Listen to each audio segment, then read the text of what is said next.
ప్రభుత్వాన్ని హెచ్చరిస్తున్నాం. ఫిబ్రవరి 5వ తేదీ లోపల విద్యార్థులకు సంబంధించిన ఫీజు రీఎంబర్స్మెంట్, వసతి దీవెన, విద్యా దీవెన బకాయిలు చెల్లించాలి. లేదంటే వైఎస్ఆర్సీపీ నాయకులు, కార్యకర్తలు విద్యార్థులతో వాళ్ళ తల్లిదండ్రులతో కలిసి ఫీజు పోరు కలెక్టర్ ఆఫీస్ ని చుట్టుముట్టి మరి ప్రభుత్వం మెడలు వంచి విద్యార్థుల బకాయిలు రిలీజ్ చేసేంత వరకు పోరాడతామని కూడా హెచ్చరిస్తున్నాం. సో విద్యార్థులకి విద్యను అందించాల్సిన బాధ్యత ప్రభుత్వం మీద ఉండి కూడా ఈరోజు 7 నెలల కాలం అవుతున్నా కూడా కూటమి ప్రభుత్వం ఒక్క పైసా కూడా ఫీజు రియంబర్స్మెంట్ కానీ వసతి దీవెన, విద్యా దీవెనకి విడుదల చేయకపోవడం దురదృష్టకరం.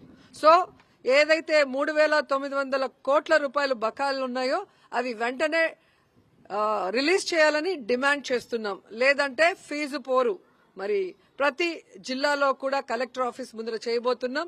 అండ్ ప్రభుత్వం దిగొచ్చి విద్యార్థుల బకాయిలు చెల్లించేంత వరకు వదిలిపెట్టమని కూడా ఈ సందర్భంగా తెలియజేసుకుంటున్నాం.